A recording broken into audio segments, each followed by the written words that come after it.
नमस्कार। स्वागत है आपका अजीत अंजुम जी के यूट्यूब चैनल पर। मैं हूं अशोक वानखड़े। पूरा देश आज चंद्रमा की तरफ टकटकी लगा के देख रहा हो कि शाम को 6 साढ़े 6 बजे भारत वो अभूतपूर्व सफलता पाने जा रही है जो बहुत कम देशों ने अर्जित किया है। आज हमारा चंद्रयान चांद पे उतरेगा। ये 1947 से लेके अभी तक के तमाम वैज्ञानिकों की, तमाम देश के वो प्रधानमंत्रियों की दूरदृष्टि का, सोच का नतीजा है कि आज हम, हमारे वैज्ञानिक भारत को इस स्थिति में पहुंचाने में सक्षम हुए हैं। देश में कई जगह पे ईडी की रेड हो रही है, कई जगह बादल फटे तो हाहाकार है। लेकिन इसी बीच में मेरी नजर दूर साउथ अफ्रीका में जोहान्सबर्ग पे है, जहां ब्रिक्स समिट हो रही है और हमारे प्रधानमंत्री आदरणीय नरेंद्र मोदी जी उस समिट के लिए अफ्रीका गए। इस समिट का महत्व यह भी है कि चाइना के राष्ट्रपति जी जिनपिंग भी दल बल के साथ इस समिट में पहुंचे हैं। ये जो ब्रिक्स एसोसिएशन है, ये खासकर 5 देशों का एक एसोसिएशन है। ब्राजील, रूस, भारत, चीन, दक्षिण अफ्रीका और 40 देश इसमें इनवाइटी के तौर पे आना चाहते हैं। ये ब्रिक्स इसलिए भी महत्वपूर्ण है, ये 5 देश विश्व की 45% आबादी इस 5 देशों में रहती है। जीडीपी की बात करें तो 27% विश्व का जीडीपी इन देशों से आता है और 18% व्यापार इन देशों से होता है। यही एक महत्वपूर्ण है कि जो व्यापार बढ़ाना है। प्रधानमंत्री अफ्रीका गए। हम सबकी नजर इसलिए है इस मीटिंग पर कि वहां चीन के राष्ट्रपति भी पहुंचे हैं। आज जो बिजनेस समिट हुई उसमें एक लग रहा था कि प्रधानमंत्री और राष्ट्रपति चीन के साथ साथ बैठेंगे तो कुछ वार्तालाप होगा। लेकिन चीन के राष्ट्रपति ने इस मीटिंग में भाग नहीं लिया। उन्होंने अपने कॉमर्स मिनिस्टर को भेजा। शायद उन्हें लगा ये मीटिंग इतनी महत्वपूर्ण नहीं।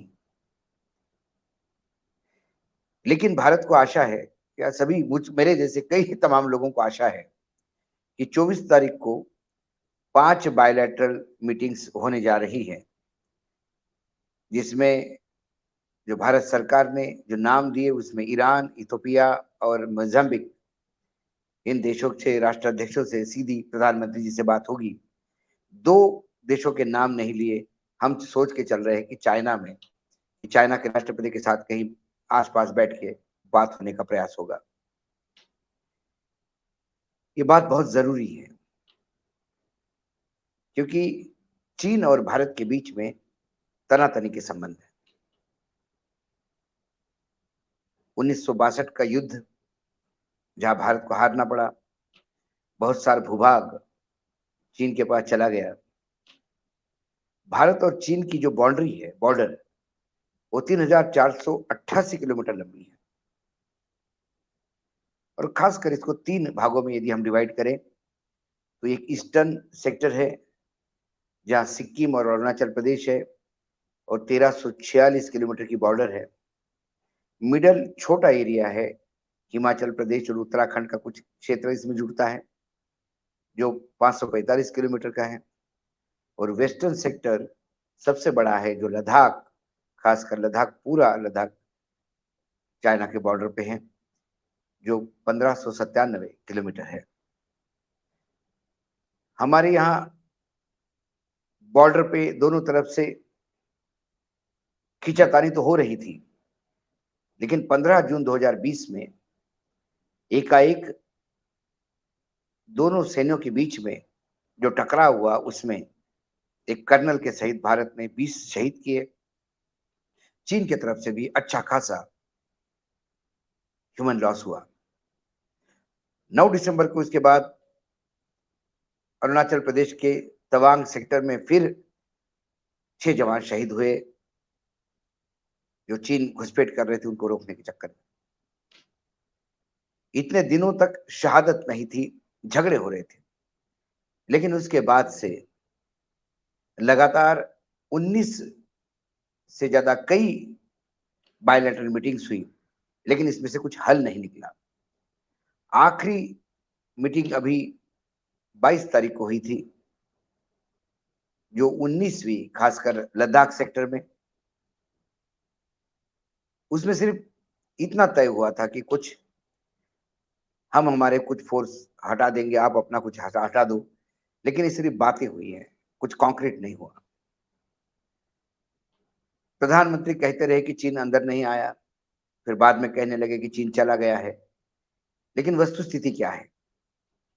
1976 से एक एग्रीमेंट के तहत जो लाइन ऑफ एक्चुअल कंट्रोल है, उसके अनुसार भारत और चीन के बीच में करीब करीब 65 पेट्रोलिंग पॉइंट्स है, जहां भारत और चाइना की दोनों की आर्मी पेट्रोल करने आती जाती है।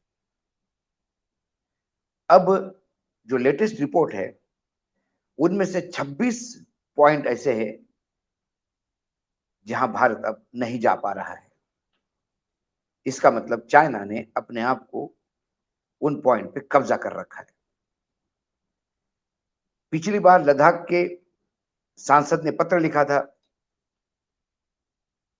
कि एक्चुअल लाइन ऑफ कंट्रोल जो है, वहां एक नो मैंस लैंड होती है, जिसमें किसी भी देश का कोई अधिकार नहीं होता, वो बीच में होती है। चाइना ने नो मैंस लैंड पे कब्जा करके लद्दाख सेक्टर में भारत को और पीछे किया, और लद्दाख का कुछ भूभाग अब नो मैंस लैंड में लिया। ये उन सांसद का पत्र कहता है। सांसद ये कहते हैं कि लद्दाख के किसानों को वो जो जमीन जो अभी नो मैंस लैंड में गई, जो भारत की जमीन थी, वो हमारे गाय गाय भैंसे चराने की जमीन थी, वहां गाय भैंसे चराने के लिए जाते थे। वो जमीन की और सरकार ने इसमें कुछ करना चाहिए। इसका मतलब भारत का कुछ भूभाग अभी चाइना ने अभी अभी हड़पा है नरेंद्र मोदी के रेजिम में। 2014 में ये कहा जाता था कि मोदी जी आग दिखाएंगे लाल आंखें तो चाइना 10 फीट पीछे चला जाएगा। उस बात के ऊपर तो गंगा में बहुत पानी बह गया है, गंगा जमुना में। चाइना है कि वो मान नहीं रहा है, और भारत के नेता है कि जो सच बोलने में डर रहे हैं। क्या आने वाले G20 समिट को देखते हुए या ब्रिक्स समिट को देखते हुए भारत के प्रधानमंत्री चाइना के राष्ट्रपति के साथ ये बात करेंगे, भारत का भूभाग छुड़वाने का प्रयास करेंगे?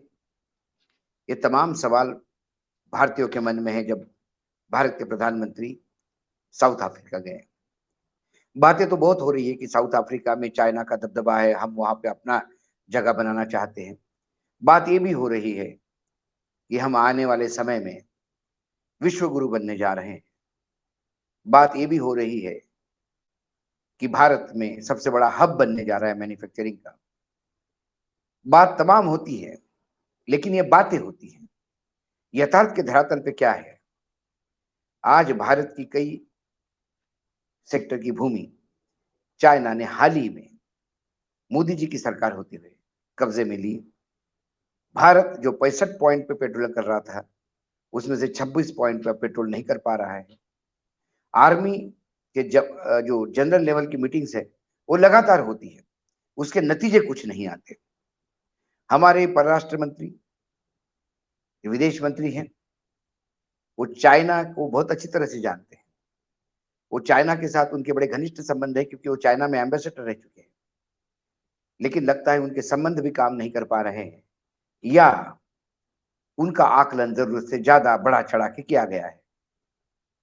प्रधानमंत्री नरेंद्र मोदी जब मुख्यमंत्री थे तो लगातार चाइना जाते थे। चीनी लीडरशिप से उनके बहुत अच्छे संबंध हो गए थे कि 22 स्मगलर, जो गुजराती स्मगलर थे, जो चीन में अरेस्टेड थे, उनमें से 11 को तो सजा हो गई थी। उन सबको मोदी जी छुड़वा के लाए थे अपने व्यक्तिगत संबंधों पे। चाइना के राष्ट्रपति आके अहमदाबाद के साबरमती के किनारे कैसा झूला झूलाया था उन्होंने, ये भी पूरे देश ने देखा था। प्रधानमंत्री स्वयं ये बताते हैं जब वो मुख्यमंत्री थे और इन 22 स्मगलरों को, गुजराती स्मगलरों को छुड़वाने का प्रयास उन्होंने किया, तब भारत के राजदूत ने बहुत अच्छी उनको मदद की थी।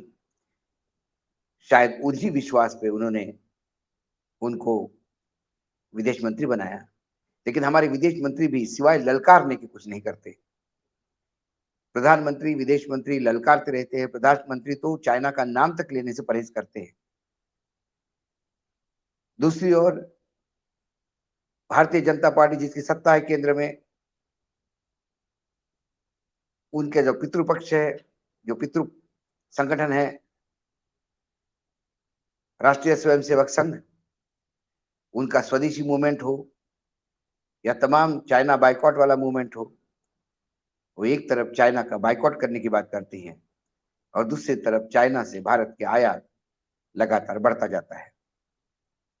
सरकार अभी तक ये जनता के सामने क्लियरिटी के साथ नहीं आई क्या वाकई वो चाइना को पूर्ण रूप से बैन करना चाहती है या ऐसी कुछ मजबूरियां हैं जो चाइना के सामने इन्हें नतमस्तक होना चाहता है, पड़ता है।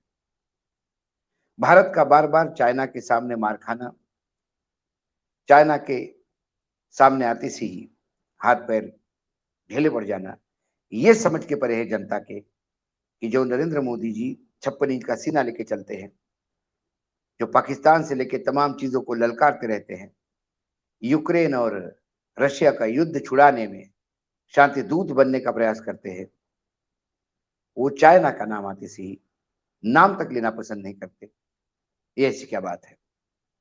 इस समिट में, ब्रिक्स समिट में भारत आशा करता है कि जैसी सफलता हमारे साइंटिस्ट की चंद्रयान उतारने में चंद्र की भूमि पर सफलता वो प्राप्त करेगी, वैसी सफलता हमारे प्रधानमंत्री, जिनके पीछे 145 करोड़ लोगों का बल है, वो चीन के राष्ट्रपति से यदि मुलाकात होती है तो बाकायदा 65 पॉइंट पे पेट्रोलिंग और हमारी जमीन छुड़वाने का प्रयास करेंगे। और यदि मात्र नमस्कार चमत्कार के लिए ही मिलना है तो फिर ऐसा कोई फायदा नहीं। चीन के तरफ से तो वो लोग बड़े रिजिड है और बड़े क्लियरिटी के साथ है कि आज से 1 साल पहले जब ऐसी ही समिट हुई थी समरकंद में, एसओसी समिट, उसमें चीन के राष्ट्रपति भी थे और भारत के प्रधानमंत्री भी थे, लेकिन इसके बावजूद इन दोनों की मीटिंग नहीं हुई, जबकि गोरगा सेक्टर जो था वहां पे बहुत सारा मामला सुलझा गया था, बातें ठीक हो रही थी। अच्छे वातावरण में भी चीन के राष्ट्रपति ने मिलने से मना किया। हमारे तरफ से तो मीटिंग होनी चाहिए क्योंकि हमें जरूरत है कि चीन को अपने भूमि से निकालने के लिए। तो प्रधानमंत्री अफ्रीका से अपनी वाही करके लौटते हैं या फिर वही सिर्फ बातें करके लौटते हैं, विश्व गुरु बनने का दम भरते हैं, या वाकई चाइना के राष्ट्रपति से मुलाकात कर भारत के लिए कुछ हासिल करते हैं। देश उसके तरफ देख रहा है, मैं भी उसके तरफ देख रहा हूं। प्रधानमंत्री वापस आएंगे।